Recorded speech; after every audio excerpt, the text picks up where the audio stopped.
అండి, అందరికీ నమస్కారం. నా పేరు సిఎన్ రెడ్డి. స్క్రీన్ నేమ్ మొత్తం సి నారాయణ రెడ్డి, ఆర్టిస్ట్ని. అయితే తల్లిదండ్రులు అనేవాళ్ళు నిజంగా చెప్పాలంటే ప్రత్యక్ష దైవులు. అమ్మ ఎంతనో, నాన్న అంతకు మించి. నాన్న ఎప్పుడు ఎంత ఆ బిడ్డల గురించి కానీ, సంసారం గురించి కానీ ఎంత ఆయనకు పీకల దాకా వచ్చినా కానీ ఆయన ఎదలు పెట్టుకొని సంసారాన్ని నెట్టుతూ పైకి తీసుకొచ్చు నా బిడ్డలు మంచి ఉండాలని ఉద్దేశంతో ఆయన కష్టాలని కన్నీళ్ళ ద్వారా కూడా కాకుండా ఆయన కడుపులు పెట్టుకొని వాళ్ళ బిడ్డలని సరైన బాటలో నడవాలని ఎల్లప్పుడూ చూస్తూ ఉంటాడే ఆయన్నే నాన్న. అమ్మ ఇంట్లో, అమ్మ కూడా ఒక దాంట్లో కూడా ప్రత్యక్ష దైవం. అమ్మ కూడా ప్రతి దాంట్లో ఏదో ఒకటి చేదోడు ద్వారా నాన్నకు ఉండి ఆమె కూడా ఇంట్లో ఉన్న అన్ని సమస్యలను కూడా పరిష్కరిస్తూ తన పిల్లల్ని చక్కబెడుతూ ఉంటుంది. నాన్న ఎందుకనంటే,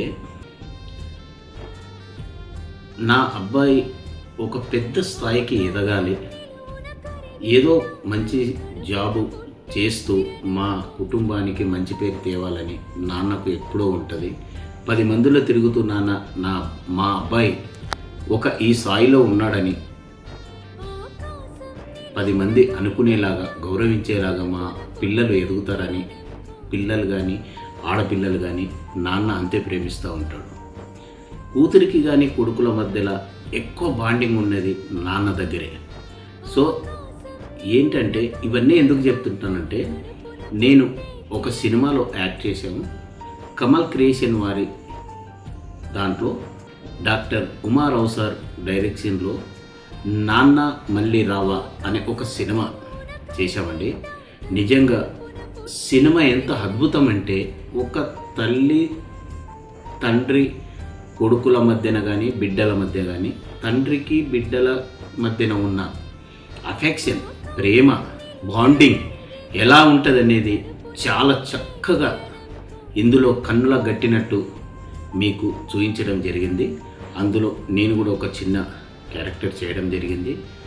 ప్రతి ఒక్కరూ కమల్ క్రియేషన్లో వచ్చిన ఈ సినిమాని, నాన్న మళ్ళీ రావా సినిమాని తప్పకుండా చూసి ప్రతి ఒక్కరికి కనెక్ట్ అవుతుంది. ఏదో ఒక సందర్భంలో నాన్నన లేక బిడ్డల కంపల్సరీ మీకు ఏదో ఒక సబ్జెక్టు ప్రతి ఫ్యామిలీకి టచ్ అయ్యే హార్ట్ టచింగ్ సినిమా ఇది. చిన్న సినిమానే కానీ చాలా చూసి దీన్ని రైటింగ్ చేసి దీన్ని చిత్రించడం జరిగింది. అందుకే కమల్ క్రియేషన్లో త్వరలో తెరపైకి వస్తున్న నాన్న మళ్ళీ రావా సినిమాని మీరందరూ కూడా చూసి ఆనందించి ఆదరిస్తారని కోరుకుంటూ ధన్యవాదాలు. మీ C Narayana Reddy, artist. Thank you.